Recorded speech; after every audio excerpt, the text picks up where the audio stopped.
Há uma festa que atravessa séculos, mas não é a sua festa, é a festa deles. E enquanto você dança, alguém ri nas sombras. E cuidado, eles estão te usando há séculos. Há mais de 4.000 anos, antes de ser sinônimo de glitter e folia, o carnaval nascia nas entranhas de cultos pagãos, um ritual de inversão, onde os homens se tornavam deuses, demônios e deusas. O que não te contam é que o carnaval teve suas origens com a Saturnália em Roma, com Dionísia na Grécia, festas de embriaguez, de promiscuidade e de sacrifícios. Tudo em nome de libertar o ser humano de suas correntes. Ou seria criar novas correntes? É isso que você vai descobrir agora e provavelmente vai ficar completamente enojado, porque tudo se resume a uma palavra: controle.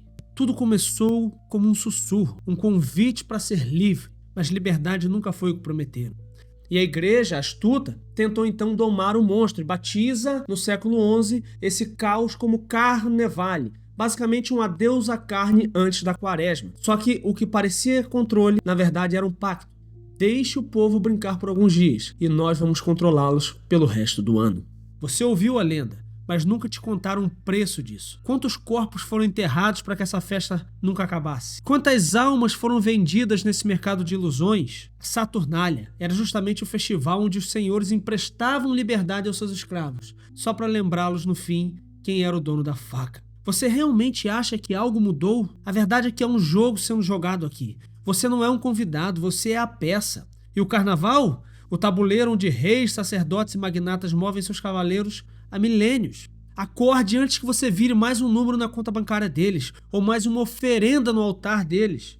Então vem comigo fazer uma viagem no tempo e descobrir como de fato o carnaval é feito para te controlar e para te enganar. E no fim você vai descobrir como fugir disso e não ser uma marionete desse sistema.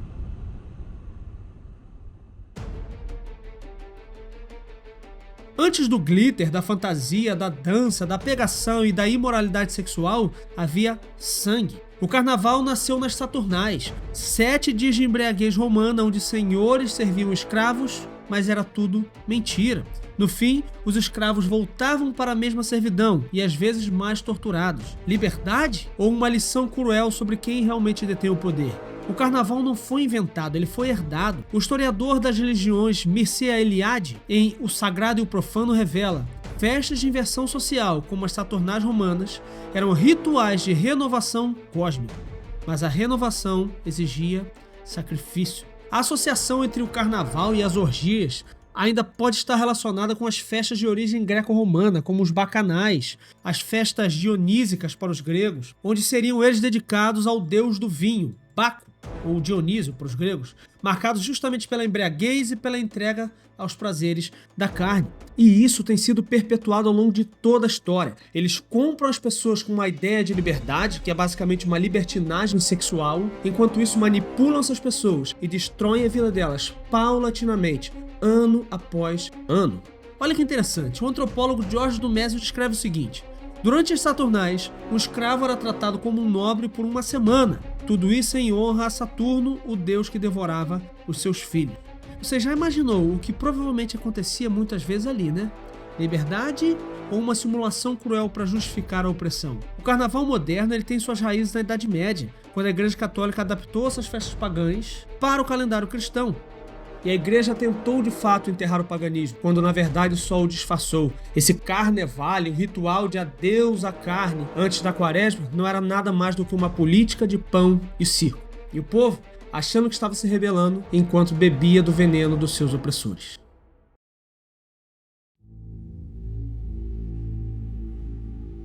A igreja até mesmo reconhecia desde muito antes o perigo desse tipo de incorporação de práticas pagãs da época. No século IV, por exemplo, Santo Agostinho alertou: os festejos pagãos são portais para demônios. Isso ele fala no Cidade de Deus, livro 2.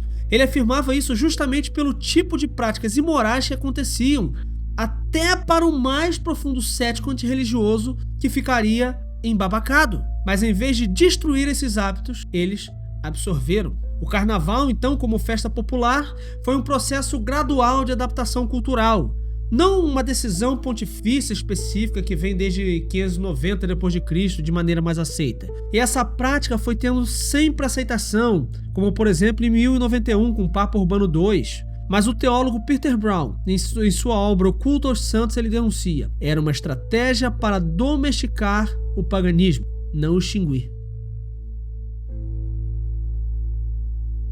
Deixe-os serem tolos por alguns dias. Essa frase é muitas vezes atribuída ao bispo Jacques de Vitry ou mesmo a alguns bispos medievais que enfatizavam isso. Justamente uma admissão de que o carnaval era uma válvula de escape para evitar revoltas.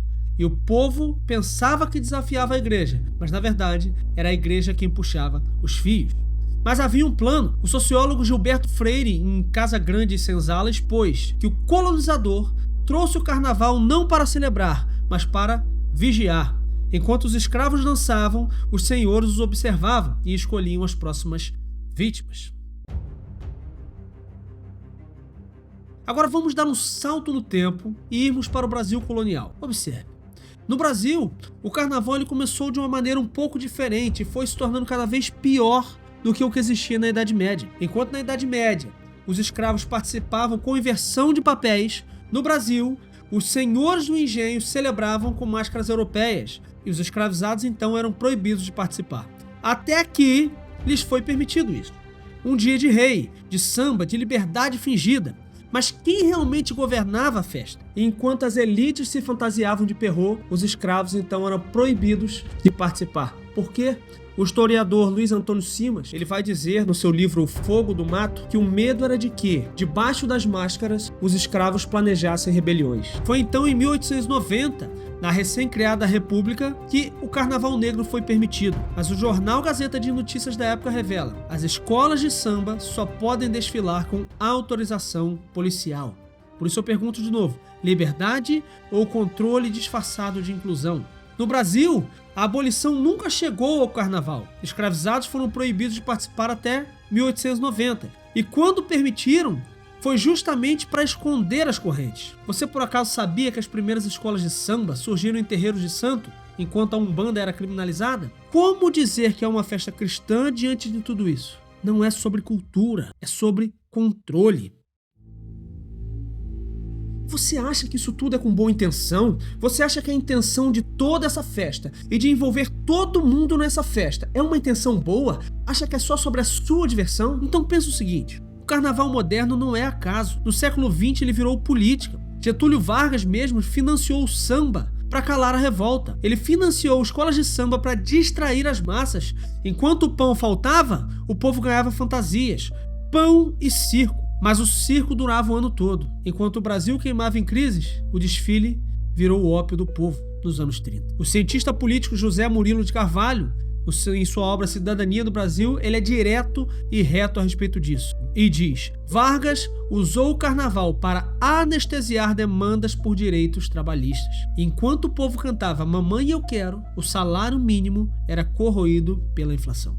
Ok, eu acho que você já entendeu como o carnaval é feito para te controlar e para te anestesiar, mas como isso de fato te afeta? Então vem comigo e veja o grande plano por trás disso e como isso te afeta sem mesmo que você perceba. Por que o carnaval vicia?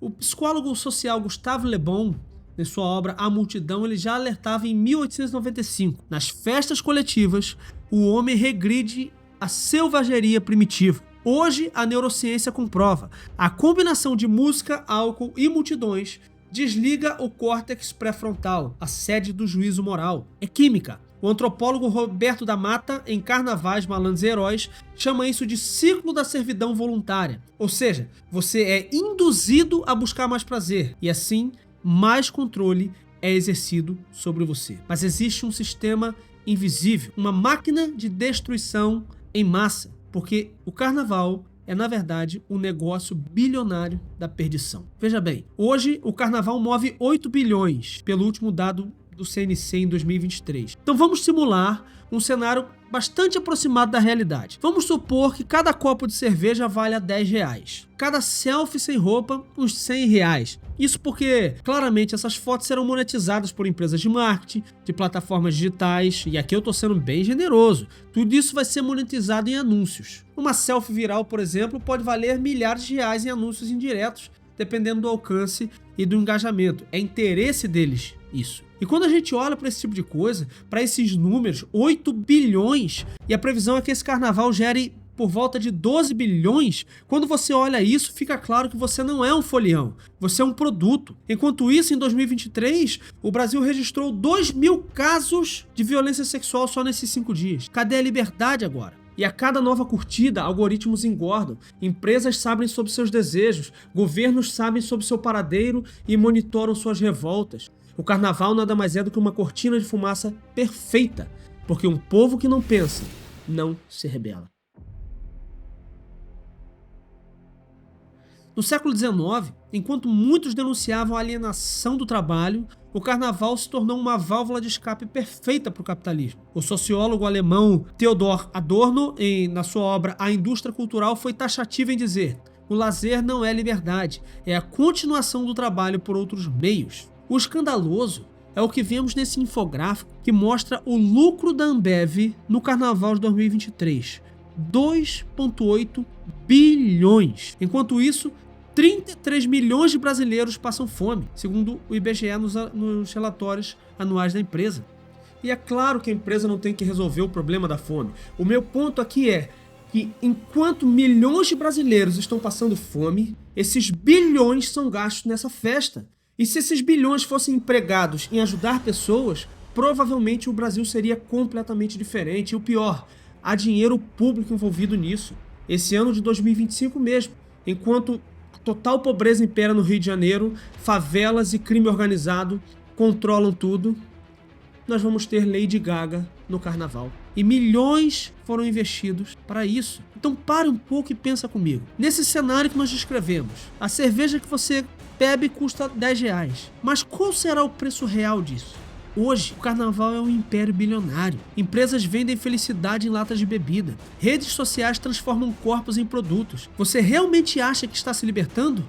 Ou você está dançando para algoritmos? Enquanto você se perde no êxtase, alguém lucra, alguém vigia e controla. O carnaval é a cortina de fumaça perfeita. Um povo entretido é um povo dócil. No Pará, indígenas Munduruku são envenenados por mercúrio de garimpas ilegais, talvez financiados por lucros de latas vendidas em blocos.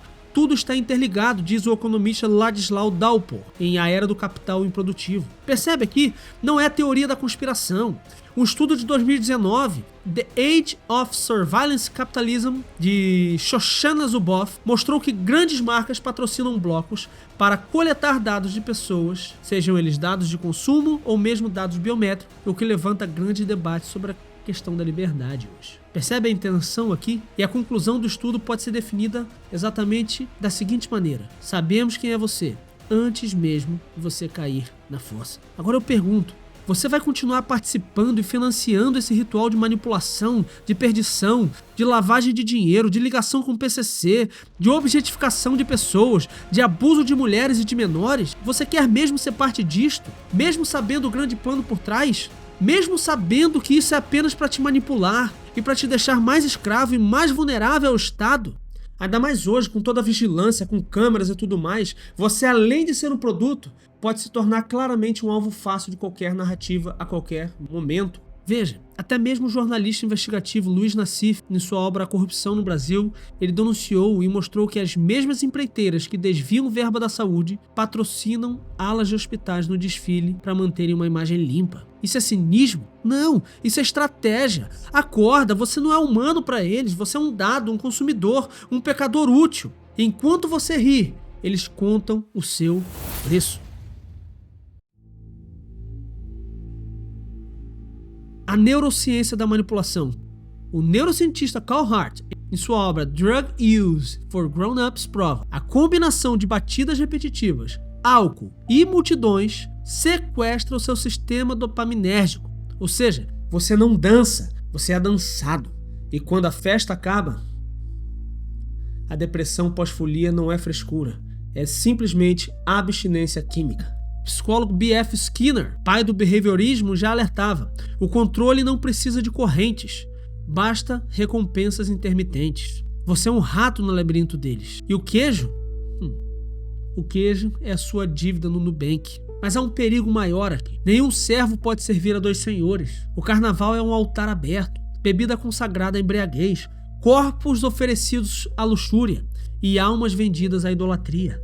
Você acha mesmo que é dono do seu prazer? Não, é escravo dele. Isaías 5,11 diz: ai dos que se levantam de manhã e seguem a bebida forte. O carnaval não é inocente, é um culto disfarçado, e cada batida do tambor, um convite para aprofundar mais. O professor Regis Prandi, em Mitologia dos Orixás, ele mostra que Exu, o orixá da comunicação, é invocado nos cruzamentos dos blocos, mas poucos sabem, ele também é o senhor dos caminhos perigosos. O teólogo Augusto Nicodemos, em seu livro O que você precisa saber sobre batalha espiritual, nos ensina que por trás do axé há uma guerra espiritual. E a Bíblia é clara: não podeis beber o cálice do Senhor e o cálice dos demônios. O carnaval não é neutro, é um campo de batalha espiritual. Todo ano, o Ministério de Saúde registra centenas de mortes em 5 dias de carnaval. Diversas mulheres e menores são abusadas. Mas eu não vejo pessoas falando disso. Não é estranho? Falam disso o ano inteiro. E no carnaval, onde isso acontece aos montes, isso é ignorado. O sociólogo Zygmunt Bauman, em sua excelente obra chamada O Amor Líquido, ele já alertava que a busca por prazeres instantâneos, como o carnaval é, nos afasta da responsabilidade pelo outro, transformando a vida em uma sucessão de momentos desconectados. E isso acaba com a nossa empatia. Mas há um número que ninguém ousa divulgar: quantas almas se perdem nessa festa? E isso é o mais grave.